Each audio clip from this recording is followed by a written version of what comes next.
Bem, agora a Andrea Pampanelli, da GKN Driveline, vai apresentar o case GKN, Inovação em Tecnologias em prol da sustentabilidade.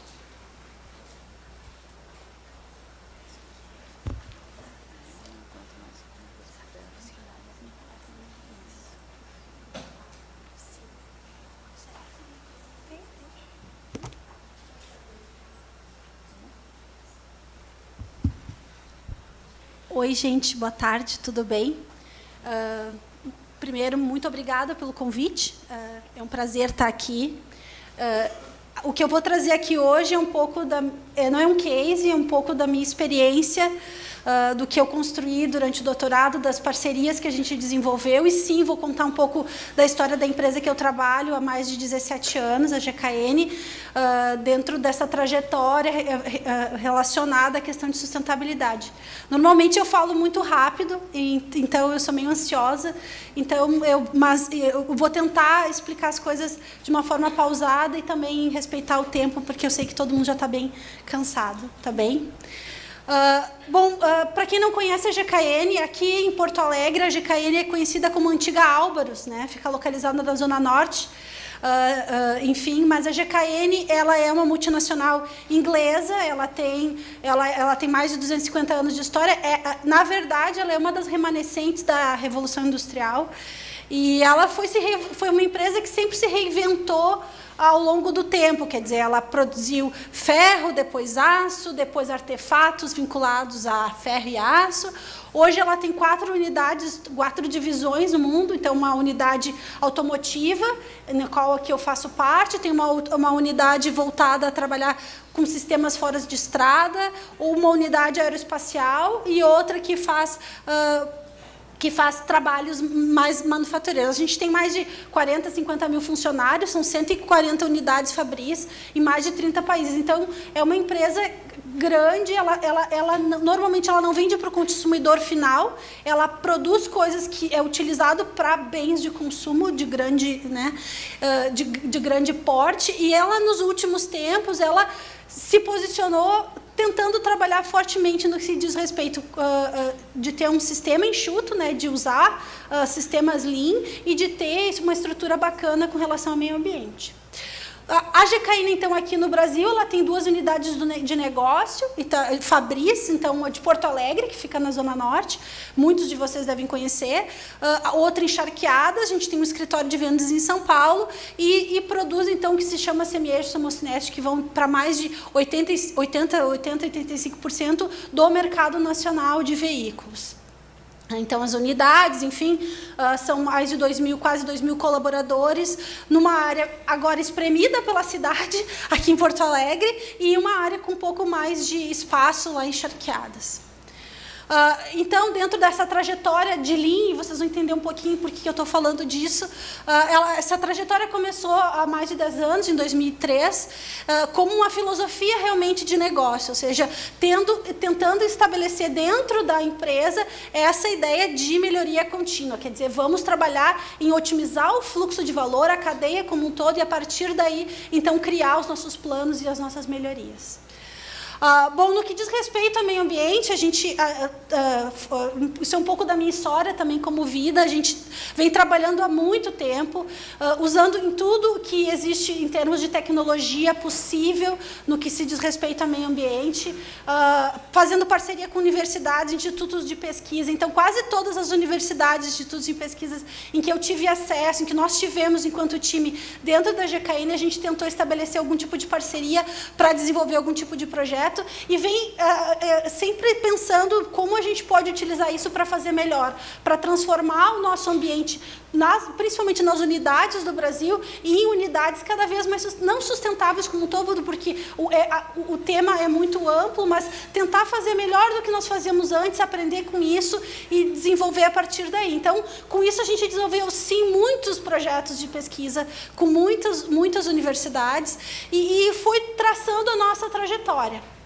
Então, um exemplo desses projetos, eu quero ressaltar, que foi desenvolvido com a Unicinos, que foi um projeto, então, para trazer um exemplo, ou seja, tentando buscar dentro da nossa quantidade de resíduos possíveis, o que nós poderíamos aproveitar para ser utilizado em outras formas. Então, a gente desenvolveu um projeto que, na verdade, virou um produto, ou seja, utilizando o nosso lodo de estação de tratamento de efluente, em parceria com a Unicinos, nós conseguimos desenvolver uma forma de incorporar esse resíduo dentro de tijolos, de blocos cerâmicos. Isso virou um projeto. Existem vários outros exemplos, mas esse eu acho que é um bem-sucedido, e aqui eu acho que vale ressaltar o benefício dessa parceria que aconteceu. Eu acho que existiram muitas que nós tivemos e que foram muito bacanas, mas essa em especial eu acho que para a gente é um exemplo de sucesso, porque enquanto empresa é muito difícil a gente conseguir compatibilizar as necessidades da empresa em atender prazos, enfim,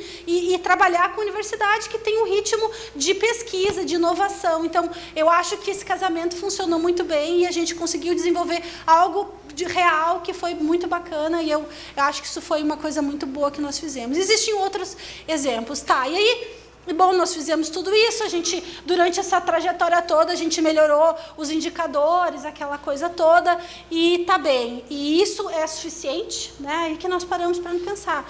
Tudo bem, a gente teve essa trajetória bacana, mas isso nos transformava em uma empresa sustentável, ou mais sustentável, um pouco melhor. E a gente parou para pensar o que isso significava enquanto organização. E a gente viu que não necessariamente, né? Ou seja, dentro do nosso modelo, e esse é o modelo global da GKN de estratégia, quer dizer que vai em linha com o que existe dentro do PNQ, enfim, a gente tinha todos os fatores, quer dizer, as questões de sustentabilidade faziam parte das nossas estratégias. Existiam diversos programas, não tão encadeados, talvez, mas, enfim, existia muita coisa. E aí a pergunta retornava: isso nos fazia sustentável? Quer dizer, o que mais que, depois de tudo que nós já tínhamos feito enquanto trajetória, nós tínhamos que fazer para nos tornar ainda melhor, né? E, então, é o que eu disse. E aí, a gente parou para pensar. Então, vamos fazer uma reflexão. A gente parou para pensar. Na época, nós nos reunimos em workshops com um pequeno grupo de trabalho. Digo, vamos começar a refletir sobre os processos. E esse foi uma das reflexões que nós fizemos. Para quem isso faz parte do livro Capitalismo Natural, para quem conhece, então está lá toda a história, a mesma história repetida no livro Lean Thinking. Então, quer dizer, saindo da ideia de que a sustentabilidade e produção enxuta, elas fazem parte de uma mesma história, mas a gente parou para pensar, bom, como é que se produz uma lata de refrigerante, né? Então, sai lá, pensando nessa escala global em que a GKN estava inserida. Então, sai a matéria-prima, essa matéria-prima é melhorada, ela vai para um outro local que tem mais disponibilidade de energia, daí isso se transforma em barras, essas barras vão mais para frente, dessas barras se produz rolos, desses rolos se prensa e se faz várias coisas. E aí, bom, eu queria produzir uma lata de refrigerante que é feita lá para a Inglaterra, que é onde está a matriz da minha empresa. Então, bom, aí essa lata vai para o processo de limpeza, enquadramento e tá. Então, o balanço, primeiro, a gente viu que ela deu quase meia volta ao mundo entre extração de matéria-prima e produção do produto final. E a gente sabe que para muita coisa que hoje a gente consome é essa história, né? É só pegar exemplos de tudo que a gente faz, pega um pedaço daqui, outro pedaço de lá, e as coisas andam mundo afora, produzindo carbono e sendo extraído em os lugares mais estranhos possíveis. Da outra forma, se a gente olhar para o balanço de massa também, né? Daquela quantidade inicial de extração, eu ia chegar lá numa latinha bem pequenininha que a gente colocava fora em menos de 1 segundo depois que toma refrigerante. Então, isso nos fez pensar, e a gente pensou, qual é o problema, né? Então, era uma vez esse reino distante, chamado GKN, e que ele tinha, então, um problema bem grande para pensar. Quer dizer, tudo aquilo que a gente tinha feito até agora não era verdade. Ou seja, por mais que nós tivéssemos tido uma história boa, essa história não era suficiente, né? E se a gente olhasse para os processos de manufatura, existiam diversas perdas, né? Para tudo que a gente olhasse. Existia perda em tudo que em todas as etapas, em diversos processos, né? Então, se a gente pegasse, por exemplo, uma unidade, não daqui do Brasil, mas uma unidade nossa lá da Inglaterra, achando que porque não está aqui, lá faz melhor, a gente ia ver que os mesmos problemas aconteciam. Quer dizer, para mim, produzir os meus produtos finais, nesse caso aqui, para uma unidade da aeroespacial, eu também gerava cavaco, eu gerava um monte de desperdício, eu tirava pedaços de asa, de reenchimento de asa de avião, que poderiam virar muitos outros produtos, e eles eram vendidos como se fosse resíduo, e estava se achando aquilo muito bom, porque tinha um dinheiro que se ganhava em troca, enfim. Então, os mesmos problemas que nós conhecemos melhor do que ninguém. E aí, né, o que fazer com isso? Então, a gente pensou, e eu acho que o Ricardo traz isso muito bem, que o nosso Eureka, ela não foi do que fazer, porque a tecnologia, a inovação, o potencial técnico, ele já existe. Se não existe, a gente consegue construir numa velocidade de tempo bem grande.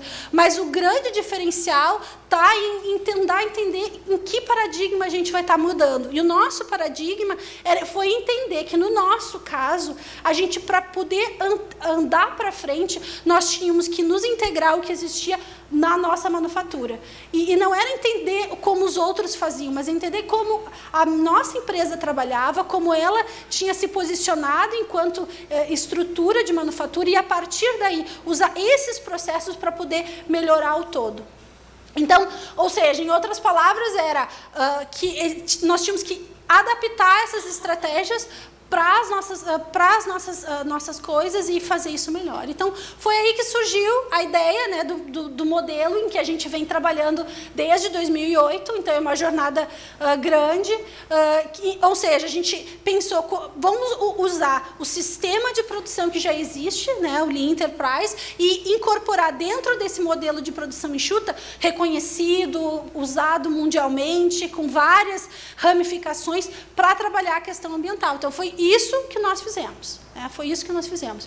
E aí, tentando ter como propósito algo a mais. Então, o propósito Lean é produzir exatamente o que o cliente quer, quando ele quer, na hora que ele quer, no tempo certo, e etc. E a gente nós queremos fazer tudo isso, mas com máxima produtividade nos recursos naturais e com mínimo uso, mínimo impacto ambiental. Então, ou seja, ampliou o conceito que já existia, e aí, para as pessoas, para os dirigentes, para a manufatura, não foi algo difícil de compreender. Por quê? Porque eles já entendiam o Lean. Então, eles tinham que entender como usar aquela mesma ferramenta para fazer algo a mais, né?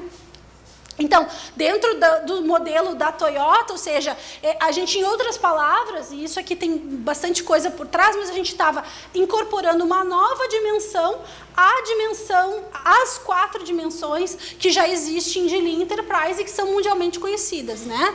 Ou seja, porque quando o Lean Enterprise trabalha, para mim poder trabalhar, eu tenho que ter, primeiro, estabilidade operacional, a partir daí eu vou começar, ou seja, segurança, estabilidade operacional, e a partir daí, então, eu vou começar a ver redução de custo, né? Então, a ideia do modelo foi exatamente essa, ou seja, eu tenho 3 dimensões pilares básicas que tem que coexistir dentro de uma organização, dentro de um sistema, para que as coisas aconteçam, segurança, qualidade, entrega, custo, quer dizer, isso tem que estar sólido para que, então, a gente consiga incorporar essa nossa visão. E fazendo tudo isso,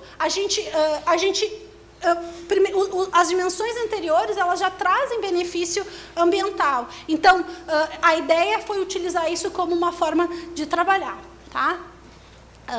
Então, enfim, vários processos, isso é um exemplo de uma célula de produção, então, vários processos que a gente começou, então, a fazer o que se chama de Kaizen, né? Então, nesse caso, por exemplo, uma célula de produção de monobloco, a gente trabalhou, fez Kaizen, melhorou uma série de coisas, conseguiu eliminar etapas de processo. Aí vocês vão perguntar, isso é diferente, do que isso é diferente de produção mais limpa ou de outras técnicas ou de ferramentas de sustentabilidade que existem aí? Ela não é, em essência, ela não é diferente. diferente. Ela não é diferente no que fazer, ela é diferente no como fazer. Toda a linguagem, toda a sistemática, toda a forma de trabalho, ela não é a nossa linguagem ambiental de sustentabilidade, ela é a linguagem da fábrica. É como a manufatura entende, é respeitando o espaço da manufatura, é entendendo que para mim fazer isso, eu tenho que ter uma certa estabilidade operacional, porque senão tudo que eu for tentar fazer a partir daí não vai funcionar. Pelo menos foi essa a experiência que nós tivemos.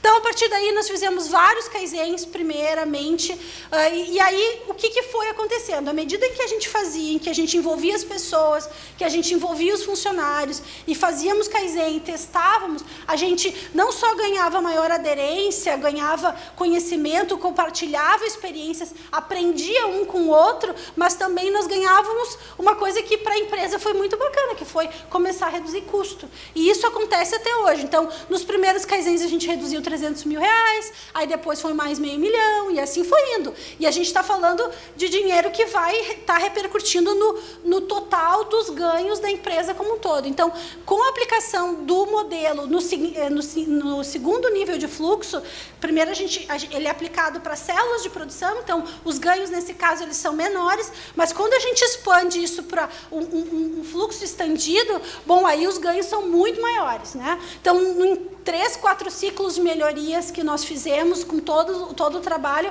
a gente já conseguiu reduzir, aplicando as metodologias, alguns milhões de reais. E, enfim, então, a ideia no todo, né, então, enfim, que isso é uma boa estratégia de prevenção à poluição, porque sim, nós reduzimos significativamente os nossos indicadores, a gente reduziu o custo, a gente conseguiu integrar com a manufatura, né, e abraçou essa ideia, ou seja, que tu tem que ser enxuto, tem que respeitar a forma de trabalho para poder trazer isso, né.